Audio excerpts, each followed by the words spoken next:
What's going on, guys? Cody Martian here from HydeAndZeke.com. We're going to do a Week 9 first look video here on Draftkings. We're going to talk about our favorite plays, talk about who's been doing nice, who had a good Week 8. Are we going to chase some points? Are we going to go chalky? What do we think? Real quick, let's just dive into it. Cut to the chase. You know why you're here. Hit the like button if you haven't already. Subscribe if you are new. Subscribe if you're old and you just watch the videos. Do me a favor. Appreciate you guys. Let's get into the video. Cool. So the first thing we want to talk about in terms of quarterbacks is Patty Mahomes, right? We don't know necessarily what his status is going to be. Ian Rappaport reported that, if it's more likely that it's a Week 10 return, right? Because it's kind of a short turnaround, Sunday night to Sunday morning. They consider that a short turnaround. It's a week, whatever. I personally believe, this might be going out on a limb, I think that Patrick Mahomes will play. He's super competitive, and I know that's it's every NFL player, right? They're professional athletes. They're going to be competitive. I just think there's a little bit something different with Patrick Mahomes. I don't think that injury alone, I'm no doctor. Let me just preface that. I'm not a doctor. I just don't think he misses this game against Minnesota after losing. He watched that game. He looked like he was all right. He said that if it was a playoff game, he would have been okay to go. He would have been out there. I just think he's going to play. I really do. I think that at 7K, he's going to play at home against Minnesota. Even if he's gimpy, 7K for Mahomes is something that I'm probably going to be pretty all over. I think that he's going to be super low owned even if he does play. It depends on what time of the week. I think that people are really emotional when it comes to DraftKings for DFS. So if they just hear, oh, Mahomes is back like Saturday or Friday, whenever they're building their final lineups, then he might get in more lineups than if he was in on Tuesday, whatever. So I think that is one thing to pay attention to. Just first thing I just had to throw out there because he's one of the highest priced quarterbacks. Russell Wilson in a dream matchup at home against Tampa Bay. Only 7,100. That's a great matchup, great spot. He's been a little bit down in terms of fantasy points. He only got 20 attempts because it was such a bad blowout this week. But I mean, that game ended, I think, was a one-score game at the end, but just the game script did not favor them passing, and they're just too willing to take the ball out of Russell Wilson's hand for me to be super excited at 7,100.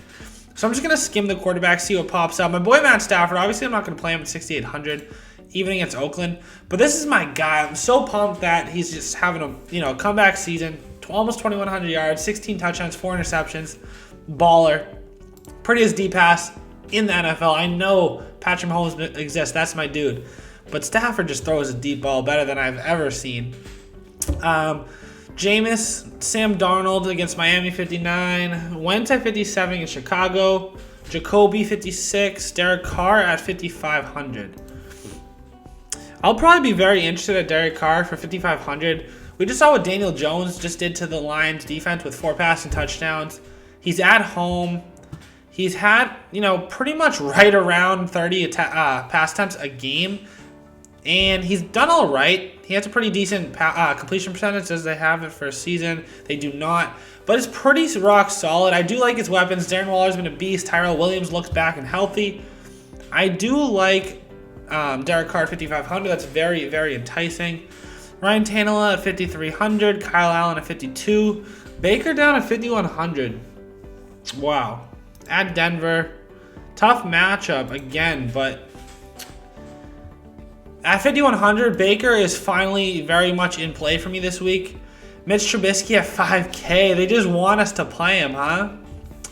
Matt Moore at 4,800, Fitzpatrick at 4,800. Let's see what Trubisky looks like. 9 points, rushing the ball. What did he do? That's what I'm curious about. 4 attempts. Okay, so the shoulder isn't too much of a concern where he stopped running the ball altogether. I think I'm going to be... It's weird. I don't know. Looking at the other positions yet, I haven't seen anything. This is like a true first look. Depending on what I need to get to in terms of value at other positions, I don't mind paying up for a quarterback this week. There's not really very many middle tier guys I really am excited about.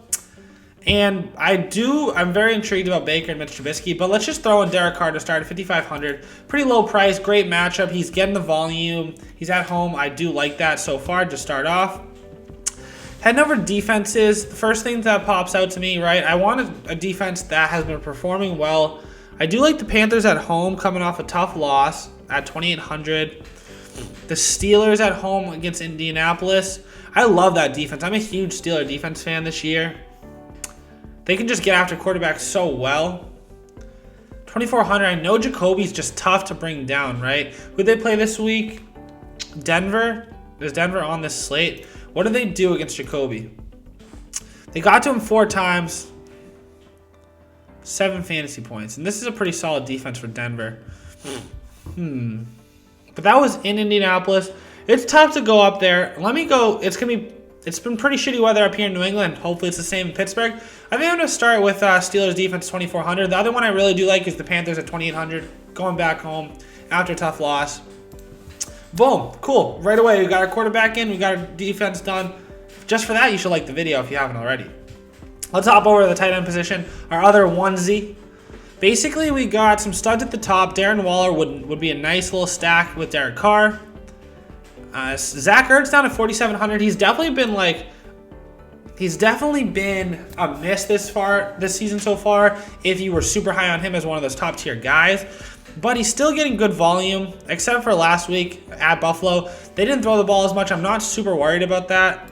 Chicago, actually, if they give up more points, it's any one position. It's gonna be tight ends more than other positions. And at 4,700, Zach Ertz is just one of those guys that gets that volume. And you really got to be, you got to be cognizant of his usage. But where I'm looking, it's only $1,000 saved, so I don't know if I'm going to go here. But Oakland has just been so beat up by the tight end position this season, like quietly. And I think that TJ Hawkinson, his line just is disgusting. Especially when Matt Stafford's been balling. Yeah, I was going to say I like TJ Hawkinson, but let me just throw in Ertz for me. Give me some volume at the tight end position. We have almost 6,300 average remaining salary for all the big boys. Speaking of the big boys, let's get to it. Wow. There we go. Congrats, Draftkings. You finally did it. You made CMC 10K. Very worth it. I'm surprised Dalvin Cook went all the way up to 9,500. CMC, I get the $800 price increase, but what was Dalvin like? Oh, he was on a slate by himself. 8,700. All the way up to 9,500. 26 points per game.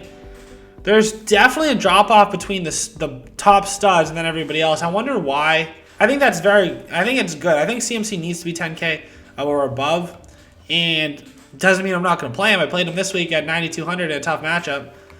10K in a better matchup at home. I don't know if I get away from it. It all depends on what I see at these other positions. Nick Chubb looks like a beast again. He fumbled twice in the rain, but 20 carries for 131. 7,300 versus Denver. Chris Carson's been a beast. I did have him last week. I don't like him at 7,200 against Tampa Bay. They're very strong against the run. It might be a bad fade, but wow. Aaron Jones at 7K. This is going to be pretty chalky, isn't it? Aaron Jones at 7,000. I don't care. That might be some really good chalk, actually. And Josh Jacobs at 6,500 in a great matchup against Detroit. He kind of looked a little bit banged up. I know that he had that shoulder injury. He was using that shoulder pretty well to lean into contact, so he wasn't like too hindered by it. But you could tell that he wasn't up to like top tier health when it comes to Josh Jacobs. Great matchup though at 6,500. That's some. I don't think I could pivot from Aaron Jones to Josh Jacobs just like as direct pivot, but it is interesting to think about. Jamal Williams at 5,900. Derrick Henry at 5,700. That's not bad against this team that just got ran all over by the 49ers. And he's had the attempts. It's just if he doesn't hit a touchdown, he's not super, fantasy relevant. Philip Lindsay, David Montgomery finally got his head in the game. He is 5,200 this week. Very tough matchup at Philadelphia, but 27 for 135. This is all we really care about, right? Is the 27 attempts. And he got involved in the passing game too. He had 31 total touches. That's really good. 27 points. I don't know I think a lot of people are going to be point chasing. I don't know if I'm going to completely fade Dave Montgomery. I don't think that's smart. He's a very talented player. They want to run the ball. It's just a tough matchup. That's all. I don't want to overhype the matchup, but it is very significant that Philadelphia is good at stopping the run. Jordan Howard had a game, and now he's at home against Chicago. 23 attempts for 96 yards and a touchdown. They wanted to run the ball game just based more on the weather than anything. I'm not going to overreact too much to that. Alexander Madison at 5K is actually a pretty good pivot if Matt Moore plays in this game and not Patrick Mahomes. If Minnesota can get off to like a decent lead and they want to run the ball, just like a lot of teams have been able to do is run the ball against KC. Melvin Gordon, Ty Johnson. Melvin Gordon at 5K, huh? Carried the ball 8 times and caught 2 of 3 targets. What did Eckler do in terms of volume? Was it just both of them down, or did Eckler just start taking over the backfield? Nope. He only got 6 attempts. So that was just a game where they kind of abandoned the run, apparently, in the running back position. But it does look like Melvin Gordon's their goal line back at 5K against Green Bay, who wants to funnel to the running back position. I actually kind of like Melvin Gordon at 5K a lot. Like a lot. This is the first look. We got all week, so it's just something to think about. I do like him on initial look. Kenyon Drake, he is not a Miami Dolphin. He is now an Arizona Cardinal. He plays on Thursday night, so it doesn't matter about him. We're not going to talk about it too deeply. Mark Walton is going to be, I assume, the lead dog, right? Kalen Ballage will also be in the mix, but Walton's 14 carry after in week 7 should afford him the opportunity to lead the Dolphins' ground game. Jets have been bad against the run. That's not a bad spot at 4,500. I don't really like playing Miami Dolphins if I don't have to, but it's just something to think about. Jordan Scarlett at 4,200. I think that's only because CMC got a little bit banged up. Not even really. It just they would get down by so much, might as well take him out. So I don't really like this pricing by Draftkings. Tree Cohen got involved at the end of the last game. Caught 3 of 3 targets, 4 attempts on the ground. It's just not enough of volume play for me personally. It's going to be one of those things that hits plenty of times for GPPs. I'm not going to be a huge Tree Cohen and cash type of guy. JD McKissick, Ronald Jones. How do you look? I assume they didn't run the ball too much. They got out. Wow. 15 attempts, 11 on the ground, 4 targets. I'll take that. Jones outpaced Peyton Barber and made good use of 1 reception. However, the Bucs backfield is as muddled as ever. 4,100 is something to think about, though. Is this Darrell or Damien? Because Damien looks like he's back. Wow, 4K. He rushed 7 times for 30 yards and touchdown. And he was not targeted for the first time this season, right? Super risky, but after LaShawn McCoy's fumble, he did not touch the ball a lot. He rushed 12 times. Oh, it hasn't updated.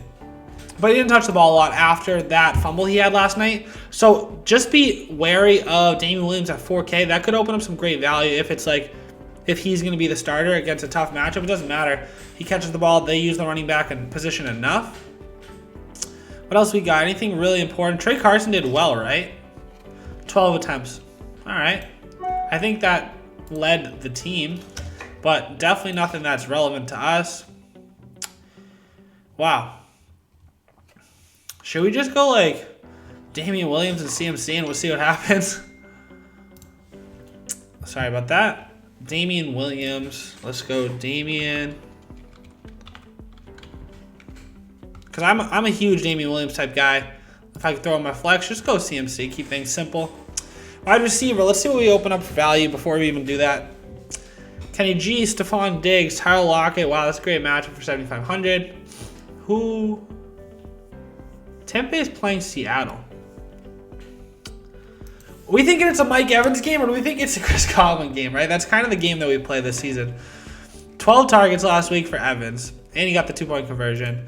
Godwin only had 8 targets.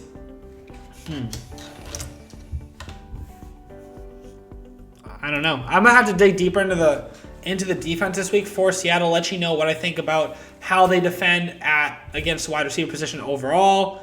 I want to be able to see if they're more focused on inside receivers, outside receivers. I don't really know. I don't want to lean one way or the other yet, but I do think I want to pay up for one of these 2 guys. Allen Robinson's been a beast. Put him in my lineup. I want Allen Robinson. That's dope. That's a Blue Jay right there. Keenan Allen, 64. Terry McLaurin, John Brown, Marvin Jones. Sutton at 5,800. Tough matchup against Denzel Ward, but he's such a baller. Look at these fantasy points this year. Boom. Just throwing guys in right now. Seeing what it looks like. DK with 2 touchdowns, and he's playing against Tampa Bay? Boom. That's the lineup. No, I'm just kidding, guys. Let me keep going to see what I like for value. There's going to be value. 4,800 for DJ Moore. One thing I want to see is Curtis Samuel at 4,300 coming off an 11-target game. Oh, my bad. 11-target game how I can't even explain to you guys how tilting watching Curtis Samuel was, because this is my guy. I started him, right? He gets behind defenders, and Kyle Allen just cannot get it to him. I was like, damn, we need the Panthers to bench Cam Newton, because he just does not have the shoulder strength right now to hit the deep ball on Curtis Samuel, because he keeps getting behind these defenders. Kyle Allen comes in. Can't get it behind these defenders, even though Curtis Samuel keeps beating them. 11 targets. A lot of them were high-value targets, too. He had end zone targets. He had deep targets. He had shot targets. I want to go back here at 4,300. It's just tough. Not the greatest matchup. I do like Tennessee's corners. Logan Ryan's a beast. Malcolm Butler. See, I'm a Patriot fan, right? The first two the guys I think of are the former Patriots. But then we also got Dory Jackson. So it all depends on that, right? Just he's the type of defender that does get torched by T.Y. Hilton, which is kind of a Curtis Samuel type player. It's a little bit different. Meet Cole, Geronimo Allison, Cole Beasley. Who's Beasley playing? Washington. 4,100. I kind of like that. Alan Lazard. Demarius. I heard that our boy Deshaun Jackson is practicing this week. But yeah, pretty much. Oh, and then we got the Jets receivers too. But you know what? I like these guys better. We got Derek Carr, Melvin Gordon, Damian Williams, Allen Robinson, Cortland Sutton, DK Metcalf, Zach Ertz, CMC, Steelers D. That's just the first look, guys. Check back in with me at the end of the week. We'll do some final picks. We'll go more in depth. We'll see who we should play between Mike Evans and Chris Godwin, because right now I have no clue. I appreciate you guys for sticking around. Thanks for watching the video. I'll see you